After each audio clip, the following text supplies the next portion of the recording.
Alex Schadenberg has been the Executive Director of the Euthanasia Prevention Coalition since 1999 and became the chairperson for the EPC International in 2007. He has had articles published in newspapers worldwide and has an internationally read blog on issues related to euthanasia and assisted suicide.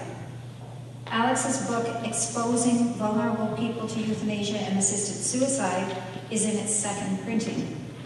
He has been on speaking tours in Australia, Belgium, Holland, Scotland, Switzerland, the USA, and Italy, and has debated euthanasia lobby leaders internationally. Please welcome Alexander Schadenberg.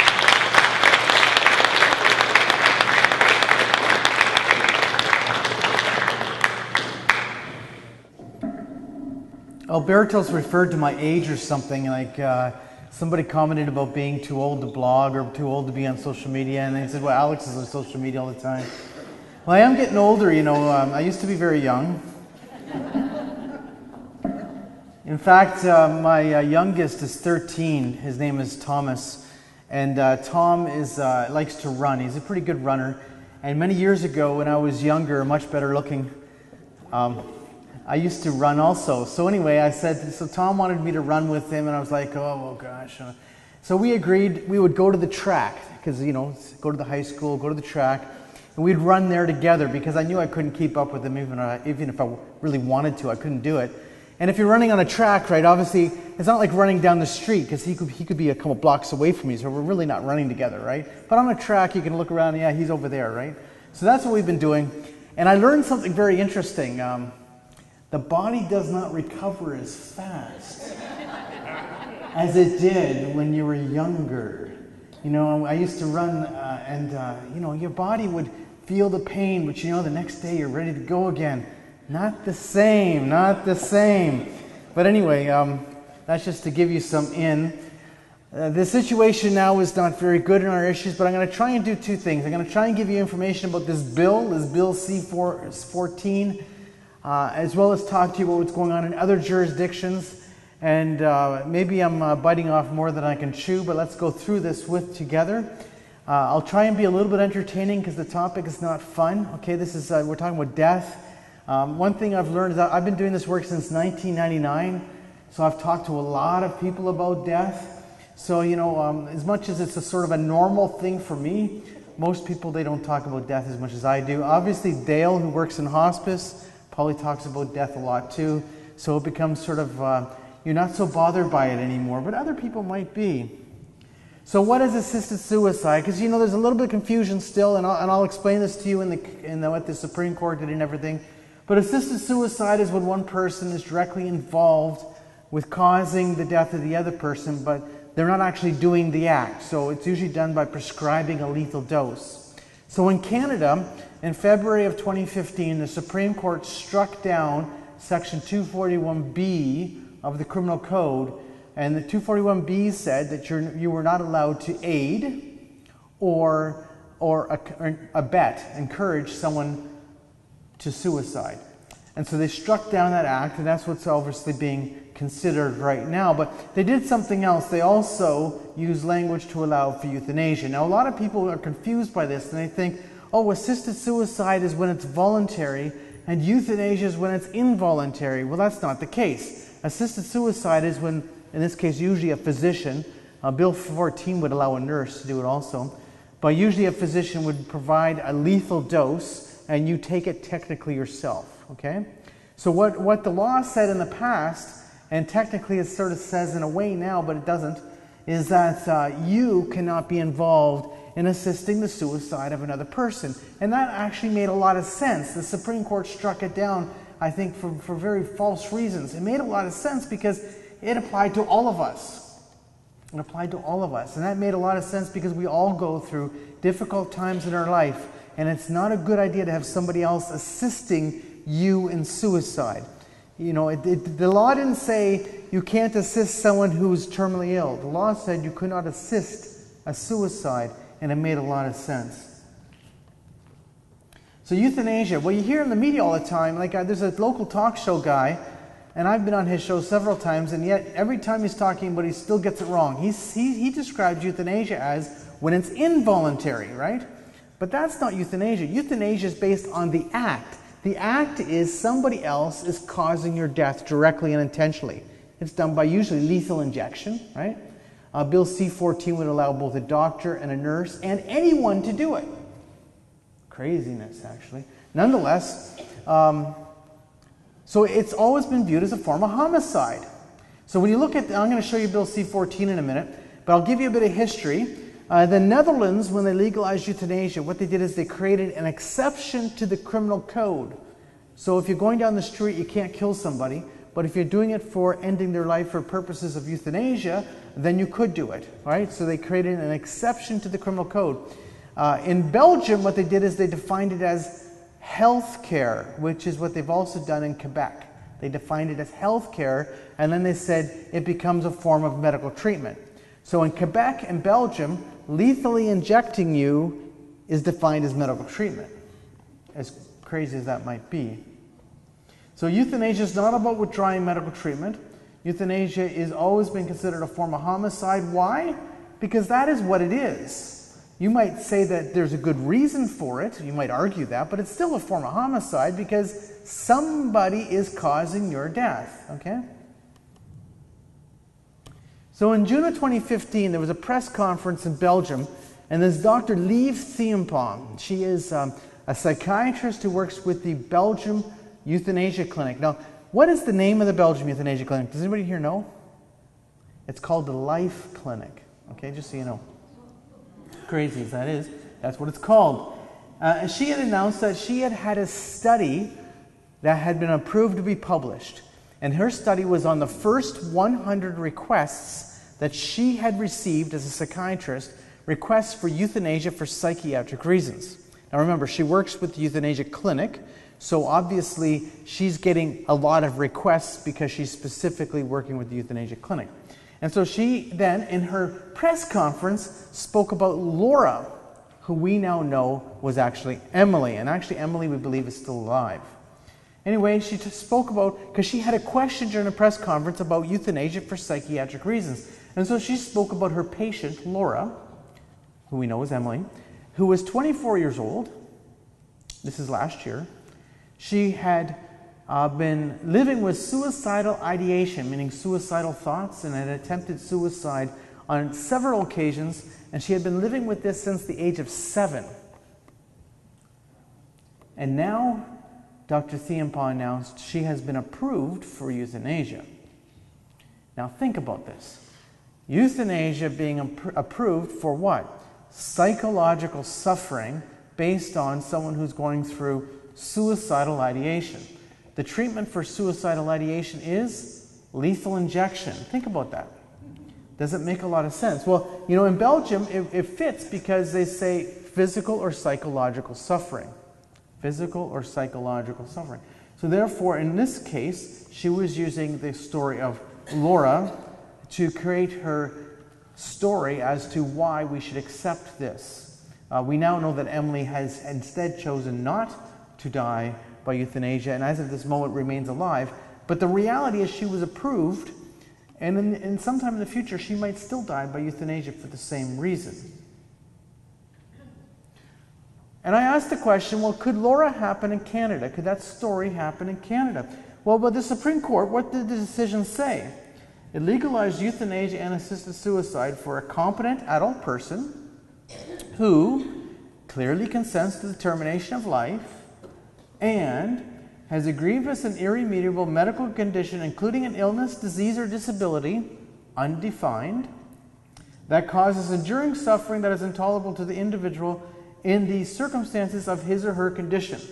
And it said in there, and that's, I just put this in, I should have actually, it said physical or psychological is what the Supreme Court said. Physical or psychological. So the question is, could this happen in Canada? Well, I don't know if this is going to happen in Canada. What I do know is what we're dealing with Bill C-14. Now, the problem with this Bill C-14 is, as Alberto said, it tried to make everyone upset. And I guess they wanted to make it sound like they have found the middle road. The problem with the bill, though, is it says things and then it doesn't say things. Meaning, and I'll go through this with you, the bill tried to create an idea that it was being restrictive, protective. And if you read the preamble to the bill, it says, we have to recognize the needs of the vulnerable, and you go through it, everything looks very protective. But everything in its definitions, which I'm going to show you, actually is based on double talk. And I'll show this to you. So what does the bill say? It says no medical practitioner or nurse practitioner commits a culpable homicide, so they're creating an exception to homicide. So what I just said about euthanasia being homicide, they recognize that. They're doing that's part of the Dutch model. If they provide a person with medical assistance in dying in accordance with the law. Okay. No person is a party to culpable homicide. Anyone can do it. Think about this. No person is party to culpable homicide if they do anything for the purpose of aiding a medical practitioner or nurse practitioner to provide a person with medical assistance in dying. I'm going to go through this with you in a second. A similar section under the assisted suicide part exists for pharmacists. So right off the bat it's saying nurses and doctors can be involved, but anyone can do it. That's unheard of.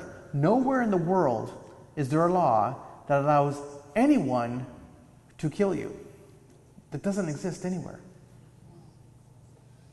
In fact, in the Netherlands and Belgium, both laws say a doctor can do it.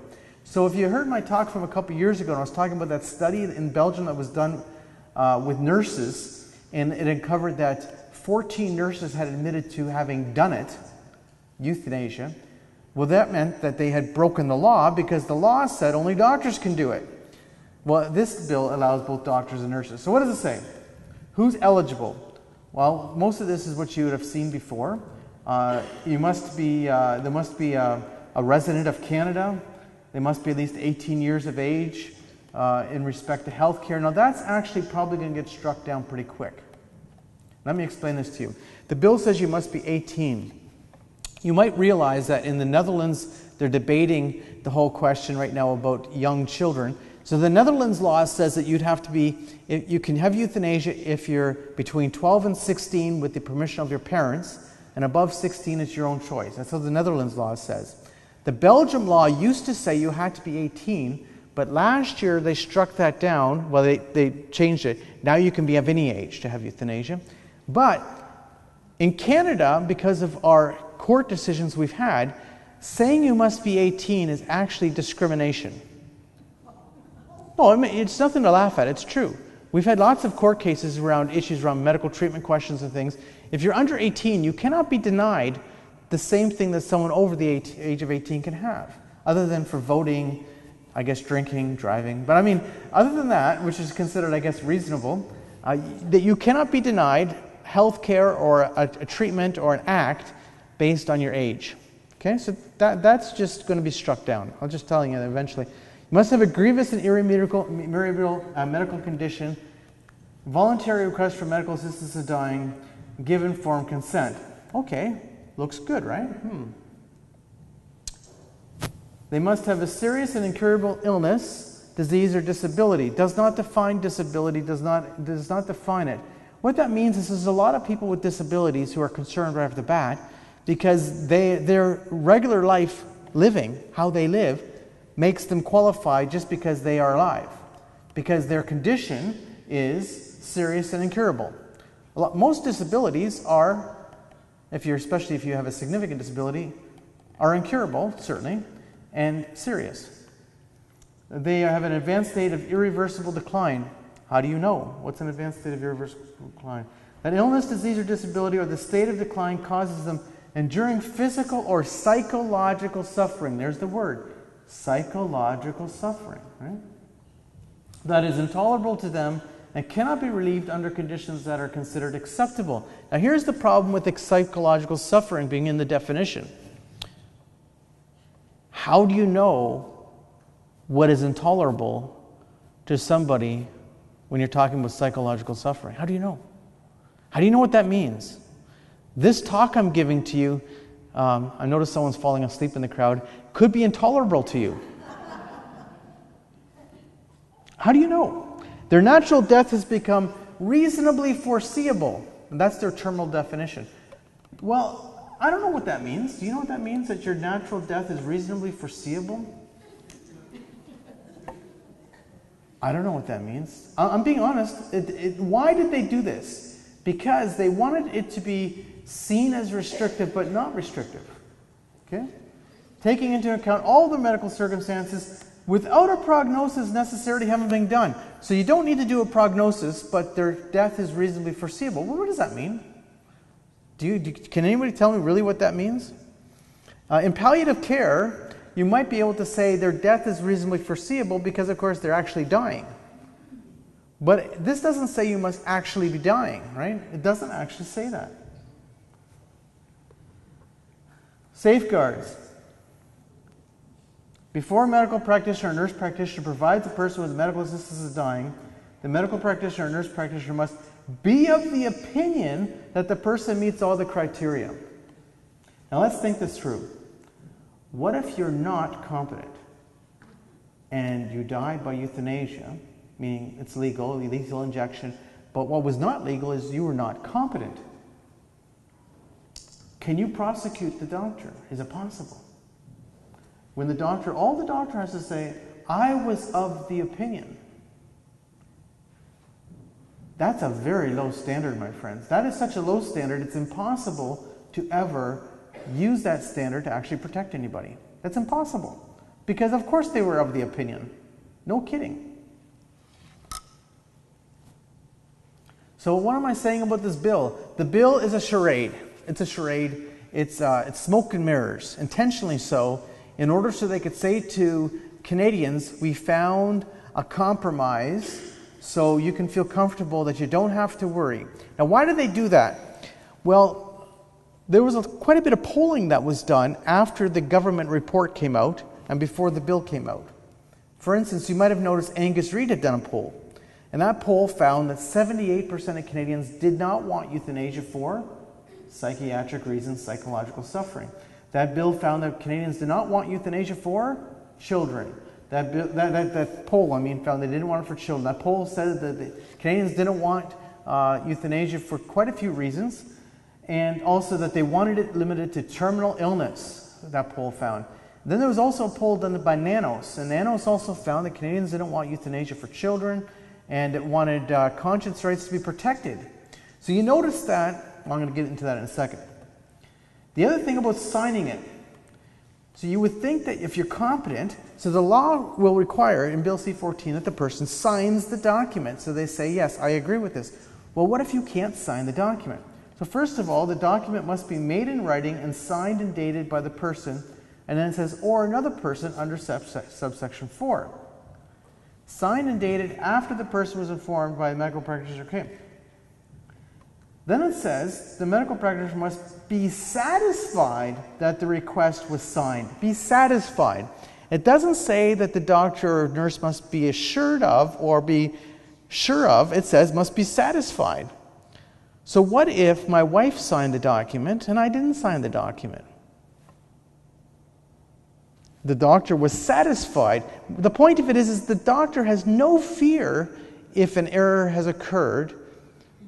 There's no fear because the law is written in such a way that it doesn't really matter. It says be satisfied. It doesn't mean say be assured. And then it must ensure that the person has been informed that they may at any time and in any manner withdraw the request. Fine. Ensure that another medical practitioner or nurse practitioner has provided a written opinion. Remember, the second doctor or nurse doesn't need to actually examine you. Now let's think this through. They only have to provide a written opinion. So let's say there's a wrong diagnosis. Let's say my doctor has told me I have liver cancer and I'm going to die. The second doctor only has to write a medical opinion confirming that I meet the criteria. They don't have to actually examine me. So if there's a wrong diagnosis, I'm good to die, right? There's no second examination. They must be satisfied that the other medical practitioner or nurse practitioner referred are independent. Well, whatever. They must ensure that there's at least 15 days between the day on which the request was signed by the person and the day in which the medical assistance is provided. So there's a 15-day waiting period, right? Well, in Oregon, state of Oregon, where they have assisted suicide, there's a 15-day waiting period. But then it says, if they and the other medical practitioner or nurse practitioner referred to in paragraph whatever are both of the opinion that the person's death or loss of their capacity provided informed consent is imminent, any shorter period that the first medical practitioner or nurse practitioner considers appropriate in the circumstances. So you have a 15-day waiting period unless they waive the 15-day waiting period. So in fact, you don't have a waiting period. Now there is some concern that someone would be so near to death that a 15-day waiting period might then deny them the opportunity to die by lethal injection. And so I understand that this is a reality. Nonetheless, this is written in such a way that there is no actual 15-day waiting period. The poll that was done by Angus Reid proved that Canadians wanted a waiting period. They want what you call a cooling off period. Immediately before providing the medical assistance in dying, to give the person's opportunity to withdraw. Okay, well, we can always withdraw. Fine. Now, if the person requesting medical assistance in dying is unable to sign the document, another person who is at least 18 years of age, who understands the nature of the request for medical assistance in dying, may do so in the person's presence on their behalf. I've never seen this. If you have a will, you go to your lawyer to get your will signed. And let's say you are incapable of signing the will. Somebody else can sign for you. That's correct. Who is that person who can sign for you? Someone who's considered your legal power of attorney, someone who is considered that legal authority. Usually in this case it'd be your spouse or your nearest relative, unless you had previously assigned somebody as your power of attorney to make these decisions for you. This document says, another person. Who is that other person? Is it the euthanasia person? I don't know. It doesn't say. It doesn't specify. It just says another person can sign the document for you. So let's say I have ALS. I'll give you an example. I have ALS. I'm incapable of signing. So obviously they're thinking of someone who's physically incapable. I might actually be more so have some mental incapacity making me unable to sign. It doesn't specify who gets to sign. It says another person. That's all it says. It doesn't say a legal, someone legally assigned to you. It doesn't say, it doesn't restrict. It's a very scary thing if I were a person with disabilities. That'd be very scary. Okay? Now here's what's very interesting also. You've been noticing that the Minister of Health has said over and over again that Bill C-14 provides conscience rights for healthcare workers. It does not force healthcare workers to do it, it says. But it doesn't say anywhere in the bill that there's conscience rights. Nowhere in the bill does it say anything about conscience rights. What does it say? It says, unless they are exempted under regulations made under subsection 3, a medical practitioner or nurse practitioner who receives a written request for medical assistance in dying must, in accordance with those regulations, provide the information required by those regulations to the recipient designated in those regulations, or if no recipient has been designated, to the Minister of Justice, to the Minister of Health, I mean. Now, what does that mean? That means the doctor who receives a request for euthanasia must inform a designated recipient of the request. And if there is no designated recipient, then must inform the Minister of Health of the request. That is as a form of involvement. Now, is that a direct referral? I'm not sure. But this is not a situation where the doctor can say, I want nothing to do with it. The law requires them to participate. The law requires them to participate. And then it says they're going to review it after 5 years. Okay. So let me tell you a few stories. So here's the point. The bill is smoke and mirrors. Okay? It's a very difficult situation.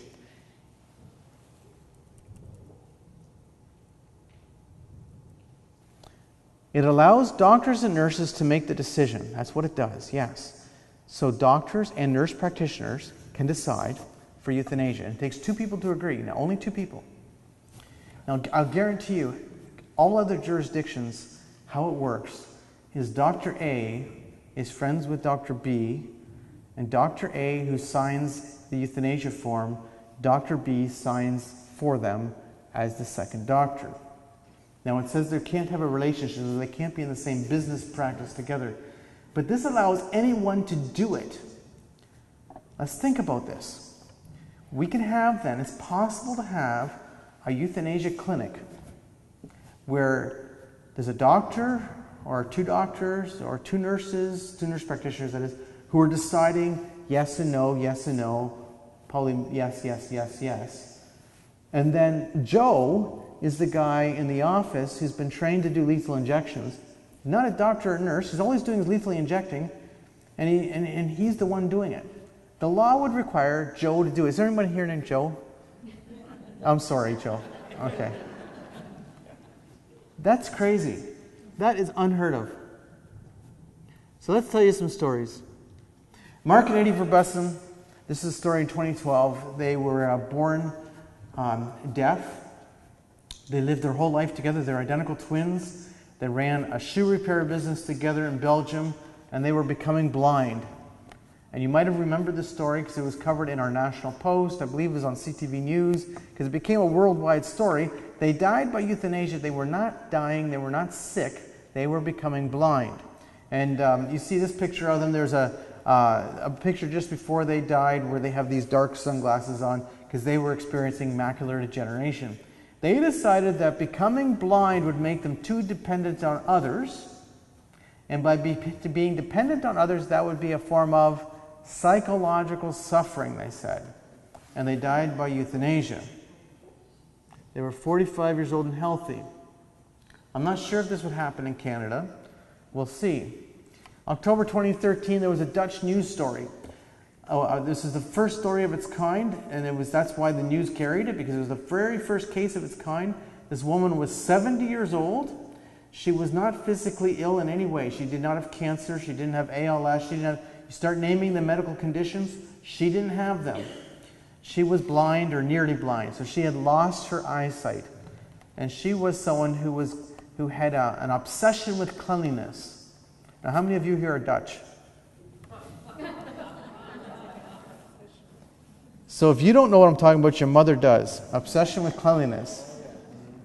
He's nodding his head. He knows exactly what I'm talking about. It shouldn't be funny, but it's sort of true in some senses. Anyway, she asked for euthanasia because she said being blind was too great a level of psychological suffering because she wouldn't know if there's dirt on her clothes or dirt around her. Now, did she need to die, or did she need someone to make sure or be assured that there was not dirt on her clothes or dirt around her? She died by euthanasia. So here's my friend Amy Hasbrook, born legally blind. She's actually the vice president now of EPC. Now, Amy does not have an obsession with cleanliness, but nonetheless, the point of it is that I'm going to ask you a question.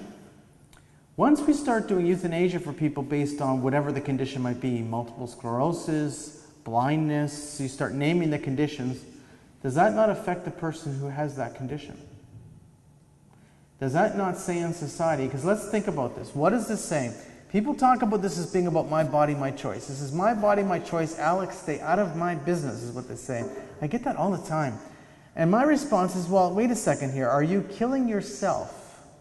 I'm not saying suicide's a good idea, but this is the argument back. Are you actually killing yourself? No, you're requiring somebody else to be directly involved in the act. So what it is, it becomes a societal decision that somebody else gains the right and law to cause your death. In Bill C-14, a doctor and a nurse practitioner can approve it, but anyone can do it. Anyone has the right to kill me. I was talking to Albertos earlier after he arrived, and we were just sort of gabbing back and forth. And I said, what makes this bill so crazy, Albertos, is once this becomes law, Albertos, you have the right to kill me. And as much as I like you, Albertos, I don't trust you. Not because he's a lawyer, just that he's a nice guy, don't get me wrong. I just don't like this idea that someone can kill me. Anyway, the point is, it's not about my body, my choice, when somebody else is actually causing my death. So here's the point. In this case, the woman's case, she asked for euthanasia. It's correct. She died by euthanasia. That's correct. But a doctor and another doctor agreed that her life was not worth living, and one of them injected her. Think about it. They decided her life was not worth living. They decided her blindness was a reason for death. And let me go a step further. I should get into this now. How do the laws actually work? People say, okay, and it's the same with this Bill C-14. It's one thing I a little missed, but it's the same thing whether it's Bill C-14, whether it's Quebec, Netherlands, Belgium, Luxembourg, they all work the same way. 2 doctors must agree. Right? 2 doctors must agree. 1 doctor must cause your death. The doctor who causes your death is required to do what? Send in a report. When does the doctor send in the report? After you're dead. Now remember, it's the doctor who agreed, is the same doctor who kills you, is the same doctor who sends in the report after you're dead. That means the only witness who could possibly say otherwise is dead. And then they call this safeguards and oversight. There's no safeguards, there's no oversight. And then they say, oh, Alex, let's look at the reports. All those reports in the Netherlands and Belgium, they all look pretty good. Look pretty good. So you're just blowing steam. And I say, no, I'm not blowing steam. When I'm driving down the 401 and I'm speeding, do I call the OPP to come get me? I don't. Will a doctor self-report abuse of the law? No, a doctor will not. Nobody's going to self-report abuse of the law. So if someone actually lethally injected someone who was incompetent, are they going to admit to it? No. And who's going to know different? No one. No one. All these laws do not provide oversight. They do not protect you. Tom Mortier. We know a lot about this case because Tom has launched a case, a human rights case against the doctor who did the euthanasia of his mother. His mother was depressed, there's no question about it. But Tom sent me this picture of his mom because he wants the world to know that yes, his mom went through a lot of depression in her life. Tom's father committed suicide when Tom was much younger. There's a lot of pain here. Tom's father had committed suicide when Tom was younger. And Tom's mother, as Tom explains in the story, always had a hard time with Tom because she said that he was too much like his father. So there was a lot of pain in this situation. His mother, though, was very good for a few years. What happened is that she was a retired teacher. She had gone into a relationship with a man who was from the Netherlands. They were not married, but they did a lot of traveling. So he sent me, this is the best picture he sent me, so I put it up. He sent me several pictures of his mom because the point was, is he said, look, she's happy. She loved traveling. She had a reason for living. She was enjoying her life. And then that relationship broke up and she went into deep depression. Deep depression. And she asked for euthanasia. So what Tom did is he wanted to know more about, the question in his mind is how could a woman who's depressed die by euthanasia? Because she was completely healthy. Right? She was 64 years old. She didn't have any medical condition that would in any way cause you to think, oh, maybe she's better off dead. She was depressed though. So Tom explains, he went investigating. He spoke to her psychiatrist. And her psychiatrist said, you know, Tom, your mom had asked me for euthanasia, but I told her there was no reason for euthanasia. So then Tom's mom ended up going to the euthanasia clinic. She went to that same psychiatrist who I had in the very first slide, the one who talked about Emily, well, Laura, who we know as Emily, got approved for euthanasia, died by euthanasia. Now here's the thing. Tom did not know his mother was going to die. Didn't know. So what happened is his mom died on April the 19th. On April the 20th, the hospital calls Tom's house. Tom is a chemistry professor. So his wife calls him up and says, well, the hospital wants to talk to you. Something about your mom. They say, well, so when he calls them, they say, well, what are we going to do with your mother's body? He's the next of kin, right? He's the next of kin. Someone has to arrange for the funeral. Someone has to do all this stuff. Someone has to claim the body. Someone has to make these decisions, right? And he's like, well, what happened? She died by euthanasia. Tom and his wife have 3 kids. Tom says to you, well, look, I lost my mother. My sister lost her mother. My 3 children lost their grandmother. We never got a chance to say, Mom, we would rather you not do this. We want to be with you. We want you to be part of our life. They never had a chance to say that because she wanted nothing to do with talking to him about it. Shock. This is a crazy story, but it's a true story. Anne was 44 years old in Belgium. She was anorexic.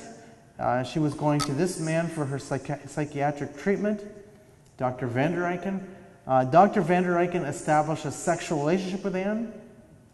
Anne, after a short period of time, submitted a complaint to the medical board about Dr. Van der Eycken. Anne said that she was sexually exploited by him, and she also claimed that he had sexually exploited several other patients. Not a good guy. Anne asked for euthanasia. She asked for euthanasia because she said that the psychological suffering that she experienced based on the sexual exploitation and the whole process of complaining about it was too great a level of pain. She couldn't live any longer. Now, I don't think there's anyone who questions that she was suffering, and there's no one who questions that this was a great level of psychological suffering. The question becomes, how does the culture deal with someone experiencing suffering? Do we kill them? She died by euthanasia. Now remember, let's put this back into context. The my body, my choice people would say, yes, but it was Anne's choice. Well, here's the response. I'm not questioning that Anne asked for euthanasia. I'm not questioning that. The point is, 2 doctors agreed that her life was not worth living. One of them injected her, and the same doctor who injected her sent in a report. Did the report say Anne was suffering based on the sexual exploitation from her psychiatrist? No, it wouldn't have said that. Wouldn't have said that at all. Wrong diagnosis, in case you don't think they happen, I'm sure they would never happen in Cornwall. I live in London, it might happen there. Anyway, this is a case that came up in the Italian media. This is a man, his name is Pietro D'Amico. In April 2013, he died by euthanasia, assisted suicide at the Dignatis Assisted Suicide Clinic. He was diagnosed with a terminal condition. He paid his money. He went to Dignatis. He died by assisted suicide. He was a wealthy man, a successful man. He had his autopsy. His autopsy was done, and they found what? Wrong diagnosis. He was not terminally ill at all. Now, do wrong diagnoses happen? If you actually look at the literature, they're very common. Why are they common? Because we're human beings, right? We're human beings. A wrong diagnosis is actually common. In the case of legalizing euthanasia and assisted suicide, a wrong diagnosis becomes a prescription for death because your diagnosis qualifies you, right? Barbara Wagner, this is a story out of Oregon. Barbara Wagner had recurrent lung cancer. This story is from 2007. She had recurrent lung cancer. Now, in Oregon, it's assisted suicide, not euthanasia. And she was dependent on the state health plan for her medical treatment. Her doctor prescribed her an aggressive form of cancer treatment. She was turned down for treatment, but offered assisted suicide. So what happened is she received a letter in the mail saying that her treatment was turned down based on her prognosis. Now, her prognosis was not good. So they were saying the treatment would be futile, expensive and futile. But you can have assisted suicide. Now let's think this one through. Is it not a form of coercion for the state to be offering you assisted suicide? Is this not a form of coercion? Now, she was quite upset about it. So we know about this case. We also know about the case of Randy Strope, because he's another guy who received the same letter. He had cancer, and he received the same identical letter, and Randy made a big deal about it too. But obviously, lots of people received those letters. In Ontario, could this happen? Well, we already have a situation in Ontario. If you're a doctor or a nurse, you know that not everything's listed. Not everything in Ontario is covered. There's certain treatments that we don't have covered. There's certain things that might be new treatments or might be expensive, and they're not listed in Ontario. But we go a step further. With a massive deficit in Ontario, is it not possible someone might think that's a good idea? Charles Bentz wants you to know something else. Now, in Canada, they're saying, well, we're not going to allow, so Bill C-14, it doesn't actually say it. That's the problem. They're saying you wouldn't be allowed to have euthanasia for psychological suffering alone. But the bill doesn't actually say it. The bill says you must be terminal in the sense of how they define this. They defined it as your death is reasonably foreseeable. I don't know death being reasonably foreseeable. I don't understand that one, but nonetheless, I think my death might be reasonably foreseeable. Maybe not soon, but I mean.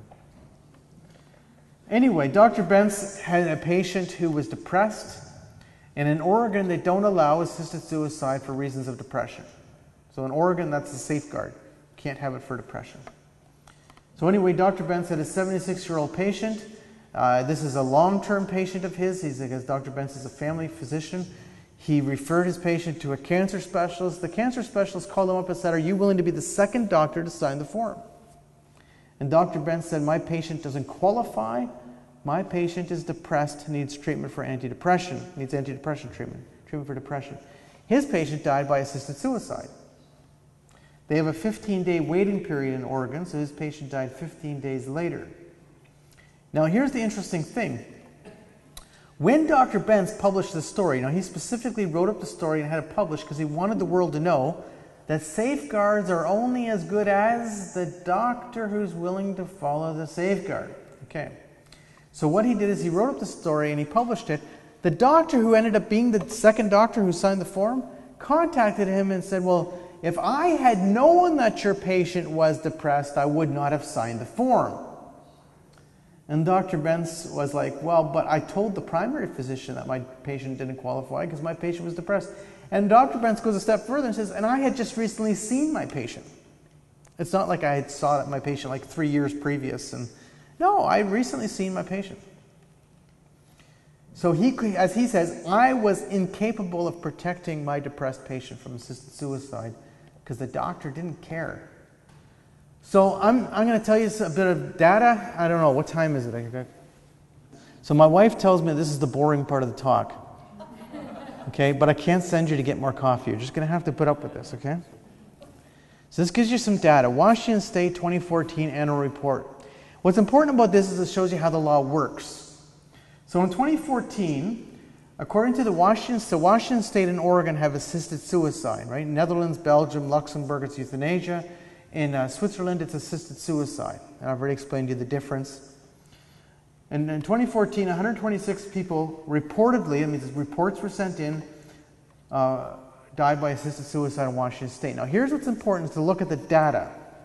The data says in 2014 there was 176 lethal prescriptions written. So the other side says, well, that means about 1/3, well, a little less than that, it was just a comfort to them because they didn't actually die by assisted suicide. And that's what the other side argues, about 30%. It's just a comfort to them that they can, if it gets too bad, we can do this, but we don't have to do it. Well, the data doesn't actually show that. It shows that there were 17 deaths from other causes. So 17 people did not die by assisted suicide who had the lethal dose. It says 27 deaths from an unknown cause and 6 people remained alive. Now they're still alive, so and they might have died the next year, right? 17 deaths from other causes. Well, that means they died in their sleep, or they might have, whatever, what happened. They just died naturally. 27 deaths from an unknown cause. Well, I read a lot of this stuff, and I thought, well, let's see what it says about the 27 deaths from an unknown cause. So if you go to the Washington State 2014 report, it says, we do not know whether or not the 27 deaths from an unknown cause resulted from assisted suicide. We don't know. We have no report. We just don't know. We know they received a lethal dose, right? So what they know is the doctor wrote a prescription. What they know is that the pharmacist filled the prescription. They do not know how the person died. They just don't know. There's no report that's been sent in. We don't know. They said, and when the status of the participant is unknown, the status of the lethal drugs are also unknown. So let's think about how this works in Washington State. You receive your lethal dose. You have to have a 15-day waiting period. So after 15 days, someone could go to the pharmacist, pick up your lethal dose. It's designed to kill you. It's a dose ready to go. It's not like, if I take 100 of these pills, do you think that's enough to kill me? No, it's a lethal dose designed to kill you, okay? Away we go. They do not know what happened to the drugs, and they do not know if the person died by assisted suicide because no report came in. We don't know. Just simply don't know. Now, this is supposed to be oversight. Now, let's think about this. Do you think it's a safe idea that you have minimally 27 people whose drugs were sitting beside their bed, possibly, that didn't take them or may have taken them. We just don't know. Do you think that's a safe idea? Do you think that's a good idea? Do you think that's oversight? Do you think that's remember, we're talking about life and death here, okay? We're not talking about accidental here. The Oregon report stated that there had been 43 unknown participants in 2015. 43 unknown. We just don't know what happened to them. 5 were known to have died, but there was no report. So 43 people they don't have a report from in Oregon in 2015, and in 2014, 27 in Washington State. They just don't know what happened. How safe it is for people to have lethal drugs sitting around their home. Well, let's look at this. Jeanette Hall. Jeanette Hall lives in Oregon, and in 2000 she was diagnosed with cancer and given 6 months to a year to live. So in Oregon they have a definition of terminal, which is 6 months to live. So she almost qualified for assisted suicide. She sort of technically did. She wanted assisted suicide. Jeanette Hall makes it very clear. Jeanette Hall is still alive today. And if you go to YouTube, you can pull up a video of Jeanette Hall talking about what happened to her. And she says that she wanted assisted suicide. She had decided, she had voted in favor of it. In Oregon, they passed it by a voter initiative. She had voted in favor of it. She says she wanted to die. She went to her doctor and she asked for what? Assisted suicide. What did her doctor do? Her doctor said her doctor didn't believe in assisted suicide. Her doctor thought assisted suicide was against his moral principles. He, as a doctor, did not become a doctor to do assisted suicide. So what did he do? He talked to her. He was her oncologist. So he said, Jeanette, you come. She was asking for assisted suicide. And he says, Jeanette, you come back next week. We will examine you again to look at what's going on, and then we'll talk about it. And so what he did was what a good doctor should do. He talked to her. And what did he find out? He found out that Jeanette Hall had one son. And this son was very important to her.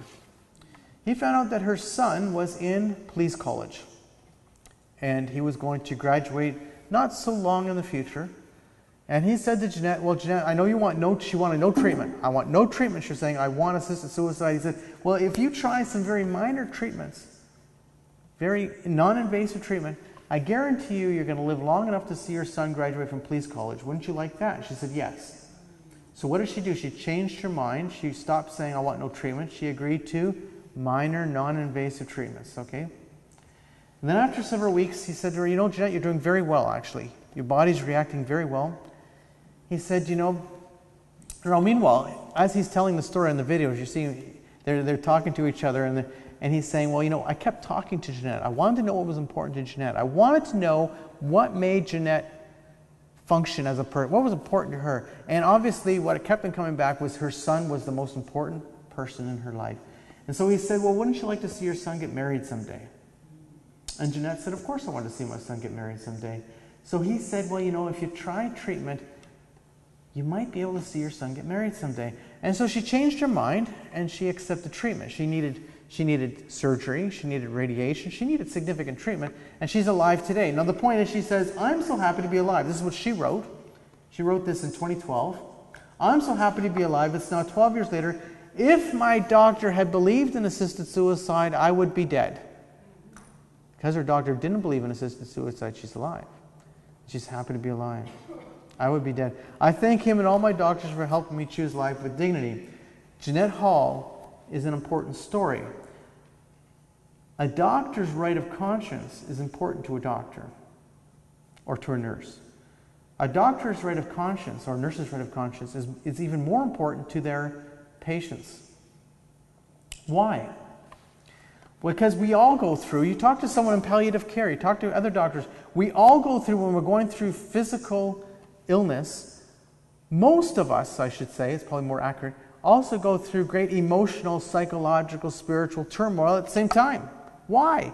Because our life is coming to an end. We are interconnected beings. When I'm physically ill, I'm often emotionally down. It's not that having cancer makes me depressed, or depression is a symptom of cancer. It's just, as a human being, I'm naturally going to be very upset about my illness, and I might be very depressed at that same time, right? That's sort of a normal human reaction. Many people go through this, if not most. So when I'm at my dark time of my life, if I am fearing for my future, is it not a good idea to have a doctor who cares enough about me to recognize that. If you're going to force a doctor to refer, then people like me who don't want to have a doctor kill me, we lose our right to go to a doctor who are going to protect me. We lose that right. That's very important. I want to go to a doctor. As Faye said, Faye has actually a medical condition. She didn't tell you what it is. It doesn't matter. And she's going to 3 doctors, and they're all pro-life. Why is she saying that? Because I don't want to take the chance of going to someone who may not respect my values. Well, when I'm at my dark time of my life, I don't want to go to a doctor who might think I'm better off dead. Because this is not about my body, my choice. This is about somebody else causing my death. So I'm going to go through this very fast. This is a study out of Belgium, published March 19th, 2015. It was published in the New England Journal of Medicine. Now, what's important about the study is it looked at all deaths. So when the euthanasia lobby says to Alex, Alex, when you look at the euthanasia reports, everything looks fine. Well, who wrote the reports? The doctor who does the death writes those reports. And doctors don't self-report abuse. Just like I don't call the OPP to pick me up when I'm traveling on the 401 at some crazy speed. It's just a reality. We don't self-report abuse. This study looked at all deaths. So by looking at all deaths, it then uncovers the abuse of the law. And so what happened is that this study was done in the first 6 months of 2013. They examined 3,751 deaths.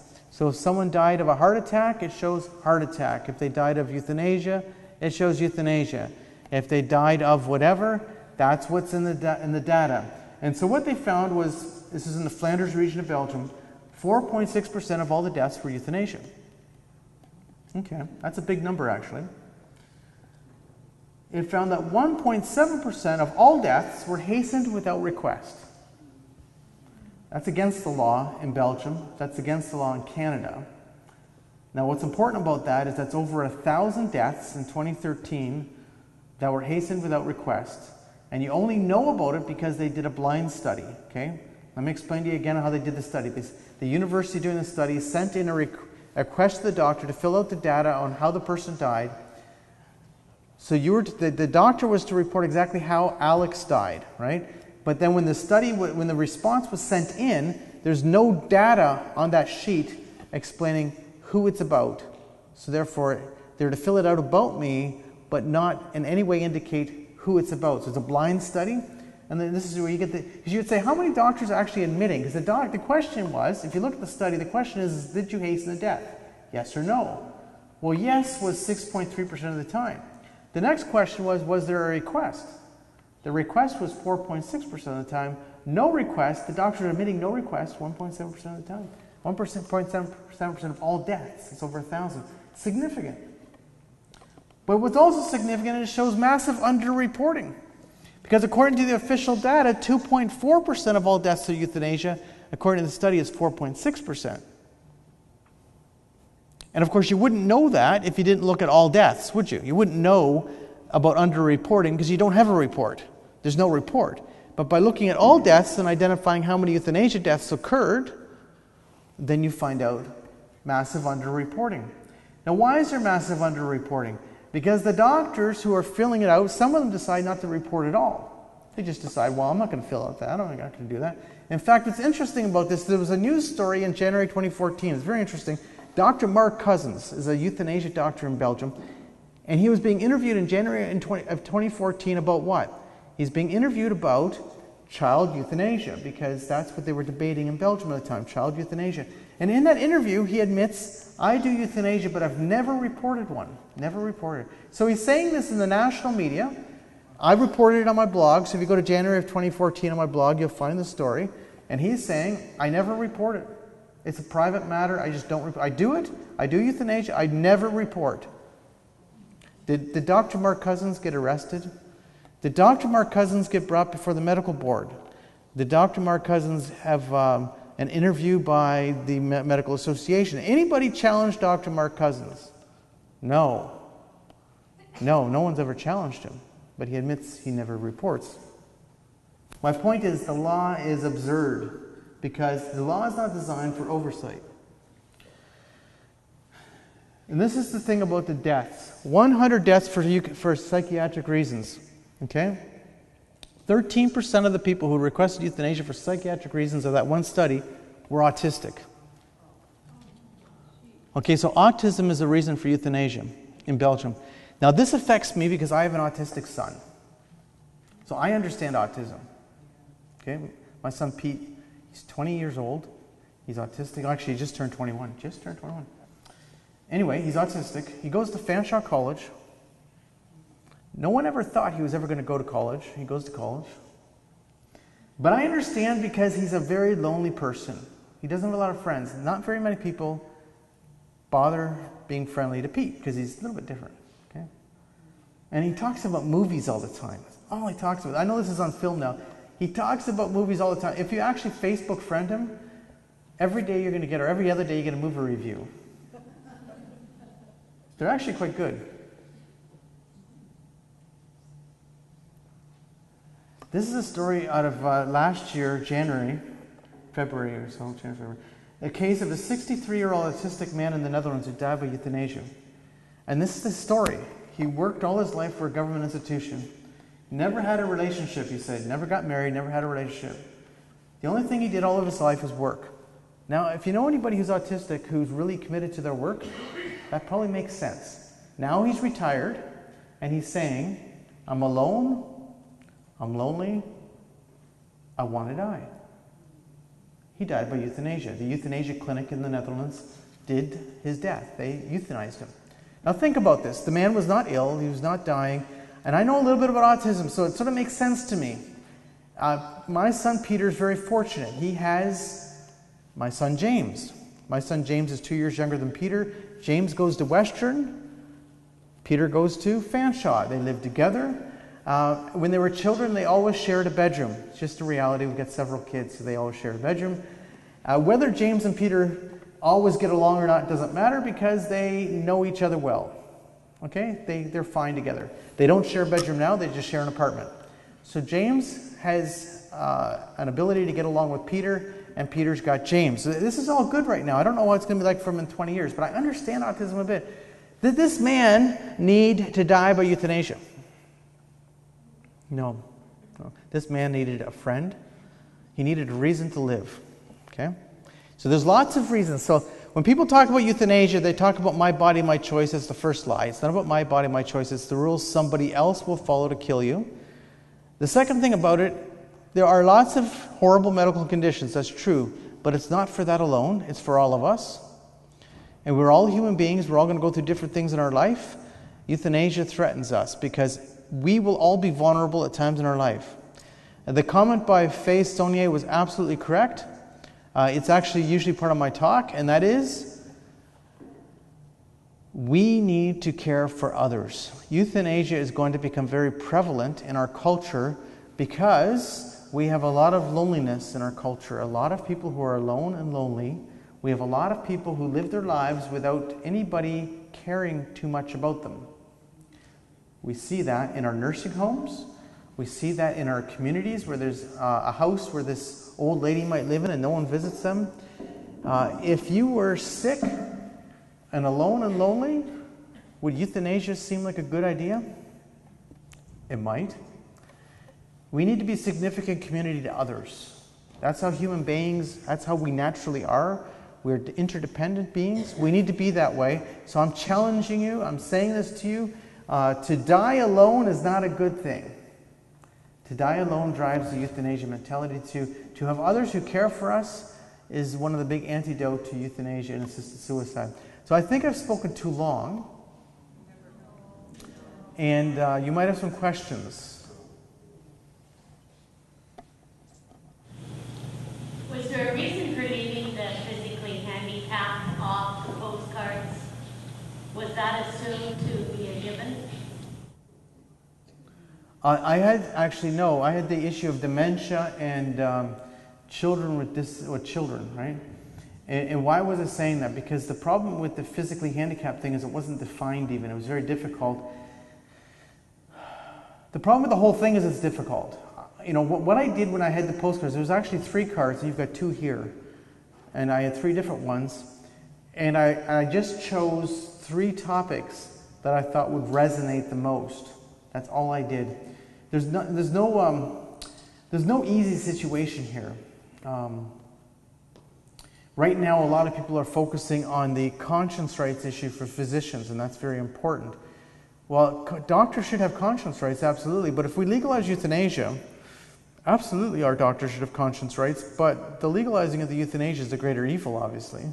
But forcing a doctor to have to do it is going to force our good doctors out of the system.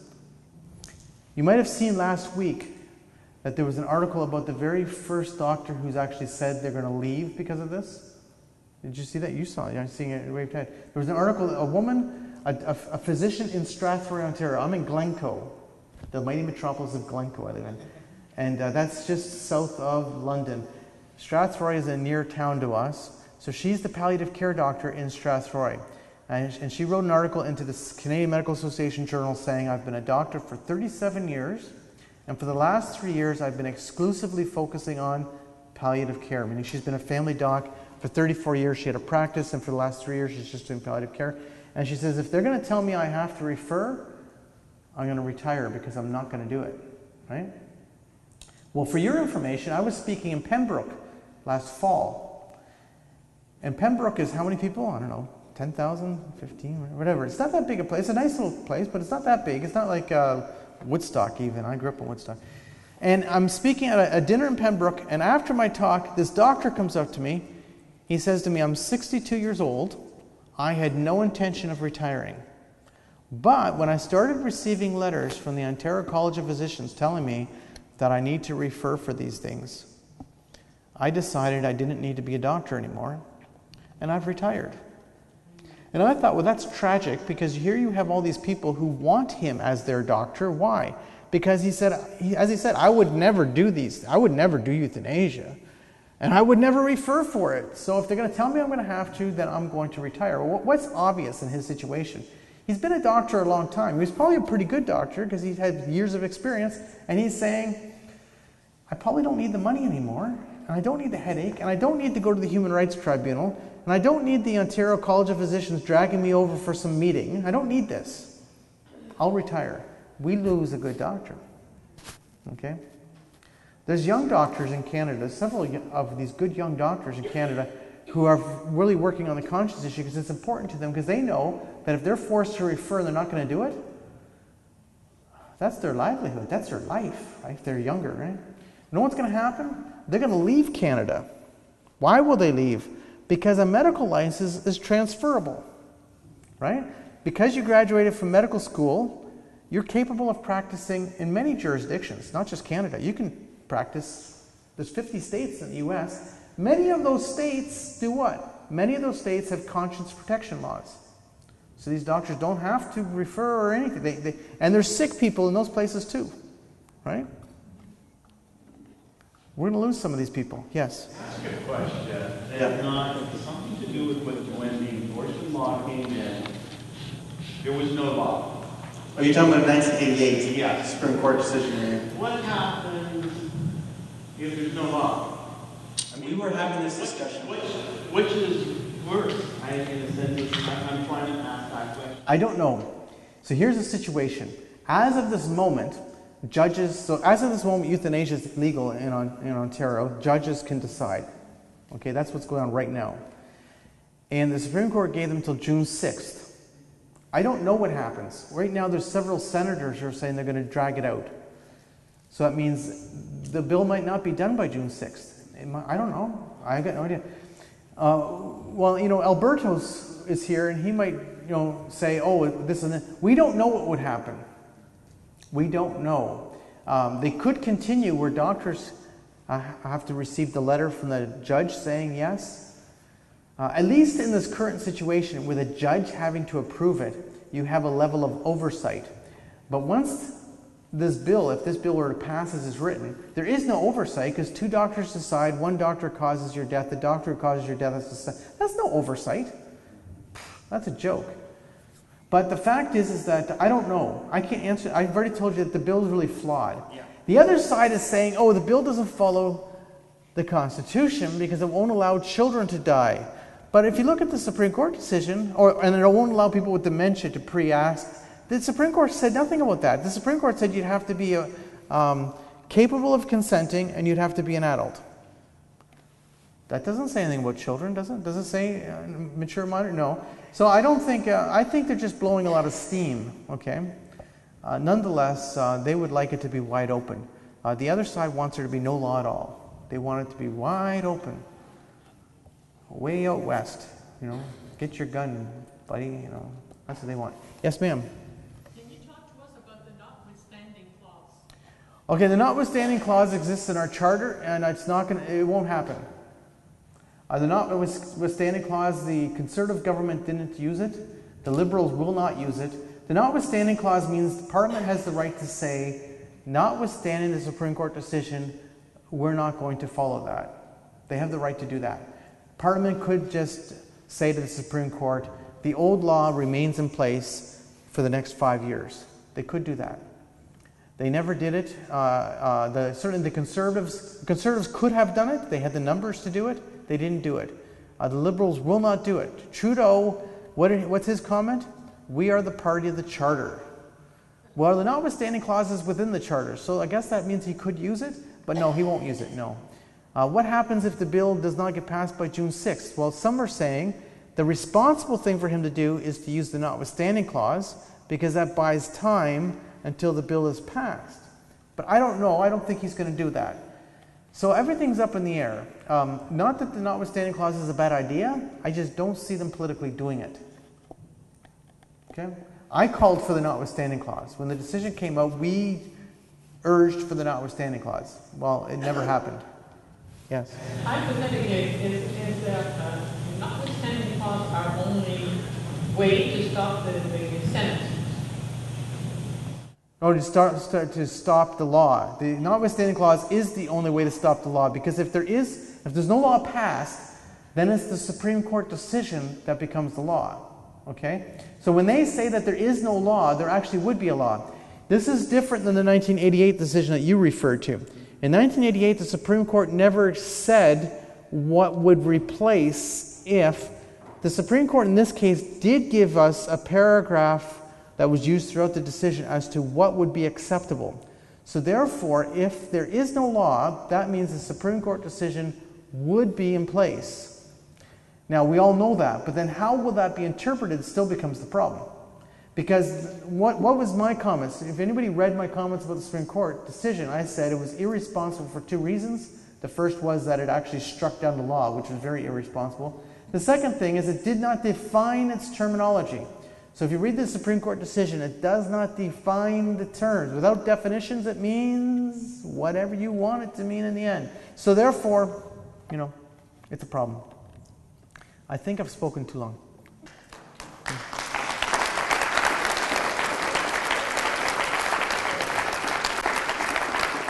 Okay, so I have my book here. I have a power of attorney document here. The power of attorney document is designed to protect you. Okay, the wording and everything. I do sell it for $10. Why do I sell things? I don't exist without money. Okay, so thank you very much. And I have my newsletters here too. Thank you.